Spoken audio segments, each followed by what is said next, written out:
NZXT Cam. Monitor your games while playing. To learn more about it, check out the description.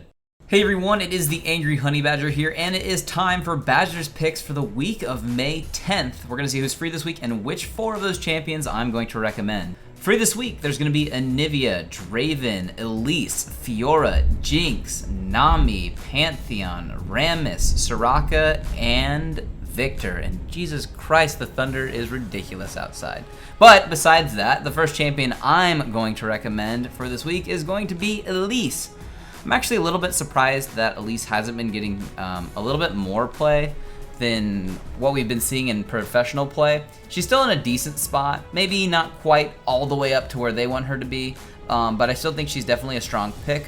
Now, not every jungler is easy and not every jungler is hard. I mean, some are pretty simplistic. I will say Elise, though, has a tendency to be a little bit more difficult just for the sake of comboing or at least landing her cocoon for that instance is important to do. If you miss cocoon, you effectively throw your gank away completely unless your lane partners have lots of crowd control themselves. But that's pretty impactful to land.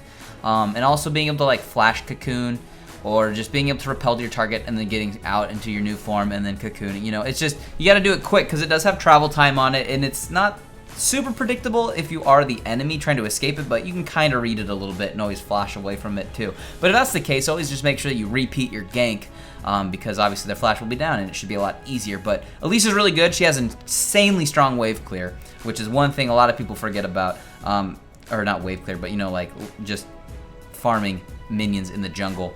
Also because of that, it's because those little spiderlings can tank all the damage for you, so she can stay incredibly healthy for when she comes out for ganks, or if she runs into anybody else, if she wants to counter her jungle and invade, which she can do a little bit of since she can hop over walls with repel to other camps to get away. I think she's really strong still, not super insane strong, but still good enough to definitely be considered a top pick, and I think you should try her if you don't have her. My second recommendation for this week is going to go over to Pantheon. Pantheon came in and out of power briefly. They kind of nerfed him back down. I still think he's okay. I think some of the changes to the new items have made him a little bit better. The other nice thing too about Pantheon is if he does get to the target that he's trying to get to, he can typically solo them out and kill them. He's a good duelist. And with these new mages and the mage changes, he's a little bit stronger because of it. He's just really good at soloing out a mage if he can get on top of him, stun him, and just do a quick combo. It's really, really effective.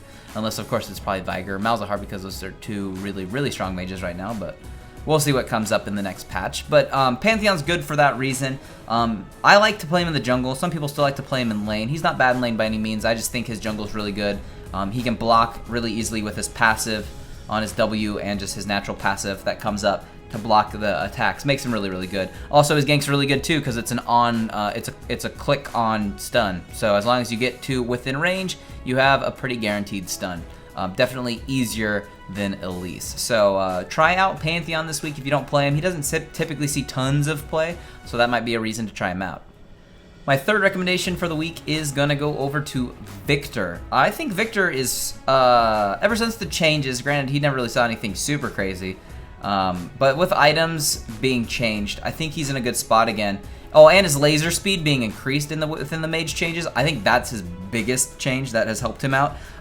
He can successfully land really, really consistent E damage over and over. Whether or not he gets the second, explosion off of it is a whole nother story based on where you place it, but getting the initial damage is a lot easier in lane.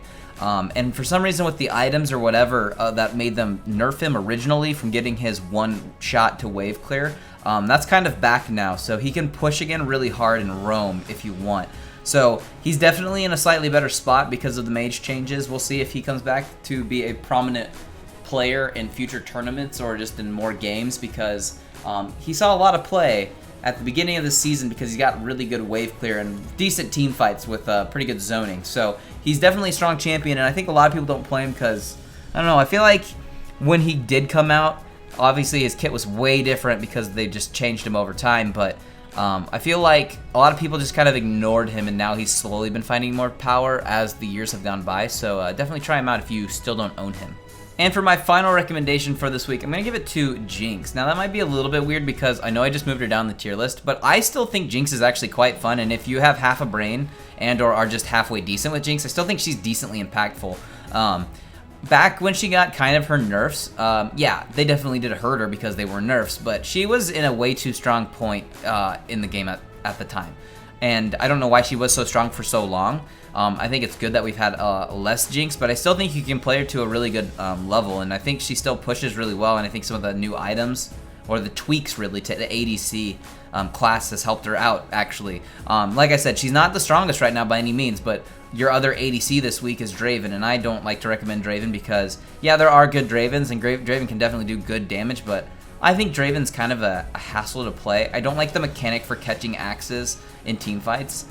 It seems counterproductive for your for where you should be placing yourself. Granted, if you are really good at Draven, then yeah, that's great, but you have to practice like the crap out of him, and I don't think a free week is a great place to do that. So if you own Draven, that's fine, but I think Jinx is just a little bit better off for people to learn.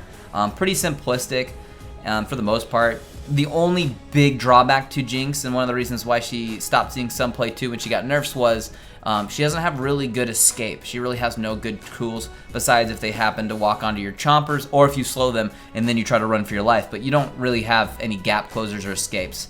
So you have to be careful with her, but I still think she's actually quite fine to play, and she does some things very well, like taking turrets very quickly. So if you do not own her still for some reason when she was strong, try her now. It might be a good time to just see if you like her kit and see if that's an ADC you might want to purchase in the future when she'll probably get buffed back up. But those are the champions that are free this week. Those are the 4 I'm going to recommend. I'm going to be honest. I'm not the biggest fan of this free week. Not that it matters. I've had every champion for seasons upon seasons. But I'll go over the other ones like I normally do, so you know what I think about them. The new Anivia changes, I do like what they've done. I think they're very neat, but I've never been a big Anivia player. I know she can be impactful, but never quite my playstyle, so I never got into her. So I never really have too much to say about her besides, yay, neat Anivia. Draven, kind of went over him for a brief second. Not going to really recommend him. I hate Fiora's rework. I still think it's crap. I still think it's stupid. I liked her more the way she was. Granted, I think her ultimate was really one-dimensional on her old rework, and she was less, I don't know, involving to play previously, but I don't like what they did with her and having tons of true damage. I think it's stupid. I'm glad they nerfed her. Nami I actually do like. Nami's quite good. If you like playing Sona, I think you should play Nami. I think Nami's a good support. Not the strongest right now, but definitely impactful in team fights, or at least breaking up team fights. Rammus is actually quite good right now, but kind of boring. He doesn't really do too much. You just kind of sit there and tank. Rock has been getting nerfed over, so I'm not going to recommend her for the time being. So she's not bad by any means, but they have been changing her because she's definitely been a little bit strong, and that's been pretty apparent now for the last few patches. But those are the champions. If there's a box around any of these portraits, that means you can click on it and it will take you to some type of video for the champion. And that is that. I wish you all the very best of luck this week on the Fields of Justice, and I'll see you in the next video.